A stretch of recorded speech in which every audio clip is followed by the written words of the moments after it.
We're watching ChillyBoy Productions. I'm Larry ChillyBoy Chilson, and this is my review of Firestarter. We didn't start the fire. She did. Now, before we get into this review, make sure to go ahead and click that subscribe button down below so that you can chill with me on each and every one of my latest videos. Firestarter is a 2022 science fiction horror thriller, the latest adaptation of the Stephen King novel of the same name, this time directed by Keith Thomas, starring Zac Efron.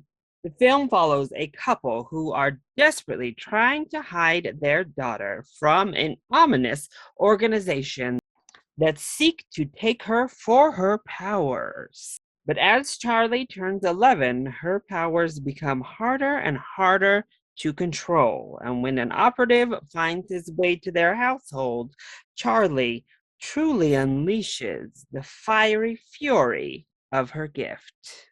So, as a self proclaimed member of House Targaryen, of course, I had to go and see Firestarter. Give me all the fire and give me all the blood.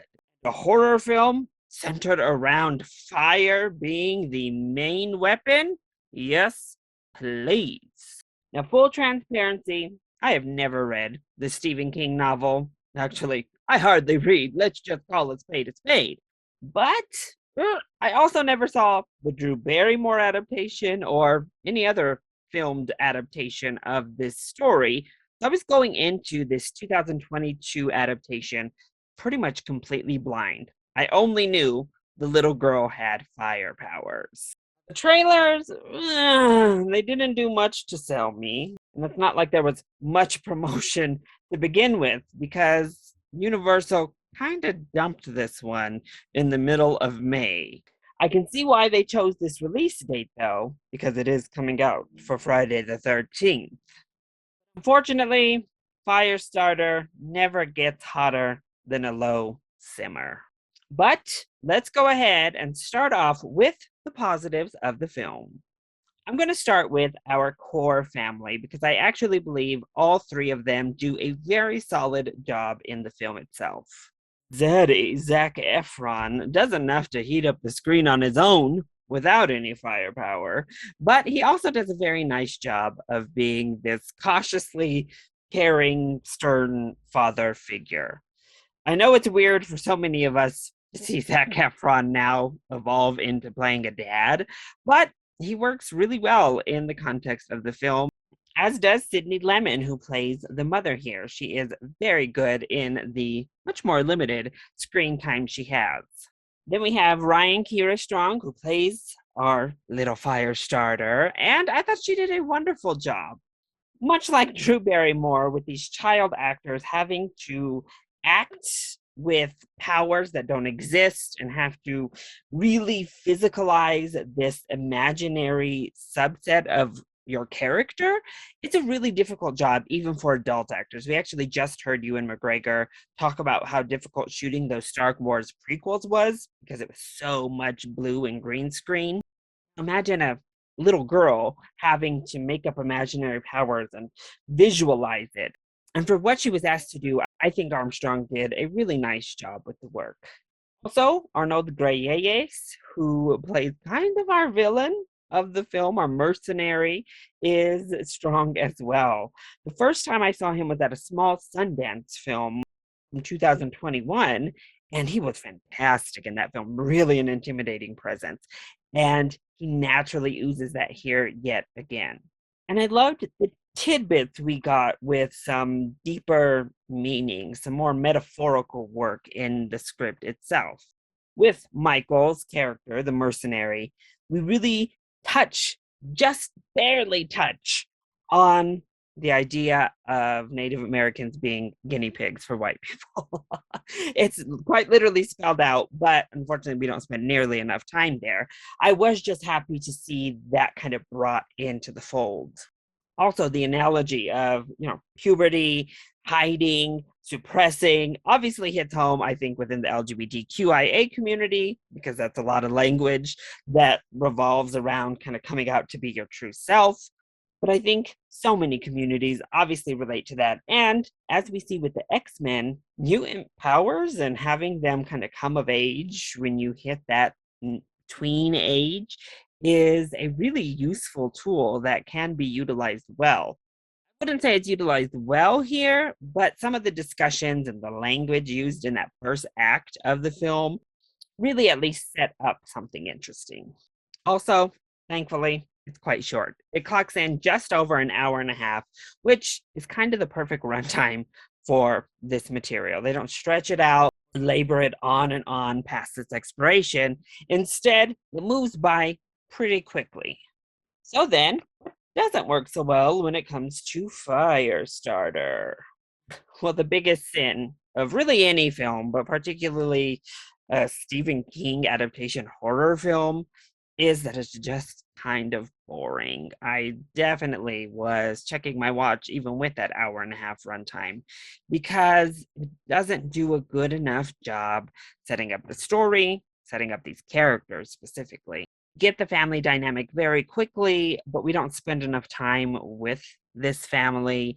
We don't get their bond strong enough to really care and have the emotional beats hit, specifically in the third act. The entire middle portion of the film just really feels like nothing. There's not much substance happening throughout the entirety of that second act, and even a good portion of the third act. Also, I know it's only really his second feature film. Thomas also directed another small horror film that I have never seen, but the directing is very, very rough in this film. The camera angles, the shots, the way that the cinematography and how the camera actually moves is really not good at all and detracts from the material. If we had had someone a little bit more sure of themselves with more of a polished style, then I think that would have went a long way with this material because oof, the direction is rough. Script also is quite rough, but honestly, I think a lot of the script issues are more on the direction, on how it's edited together, how it's paced, rather than the words on the page. Although our characters do a lot of very questionable decisions. Again, I haven't read the novel, so I don't know if they come from a novel. We have a teacher in here, and really the entire staff at her school are absolutely terrible. I don't know how they still have jobs, but there you go. And there's a sacrifice in this film that I've heard takes place in the previous adaptations at the least. It's completely nonsense, especially in this film. The way that they set up this sacrifice that takes place, it is really dumb. It didn't need to happen. It shouldn't have happened. And unfortunately, the visual effects are not very good. Unfortunately, you see the low budget all over the screen. And it's a shame because if you're going to remake a film like Firestarter and you're looking to improve on an original adaptation that was panned, I would think it would need those resources to even get off the ground so you can make sure the fire looks good, the powers look good. This is a super powered horror film. And unfortunately, none of it looked any good. So overall, Firestarter isn't a dumpster fire itself by any means. However, it's just so bland, boring, and quite frankly, uninspired that I don't see myself ever wanting to revisit this film. And when it comes to a recommendation, well, it felt very much like a film that should have debuted on a streaming service to begin with. So I wouldn't recommend checking out Firestarter in the movie theater. Save that movie ticket money. Just wait for it to hit streaming for free. So that is my review for Firestarter. I hope you enjoyed it. If you did, go ahead, click like down below, and subscribe to the channel so that you are always up to date on all of my latest videos. Also, join in on the discussion. Are you excited to see Firestarter? Or have you already checked it out? If you have, let me know your thoughts either in the comment section down below, or you can hit me up on Twitter. I love you all so much for your continued support. Mwah! Thank you for watching, and we'll see you next time. Bye.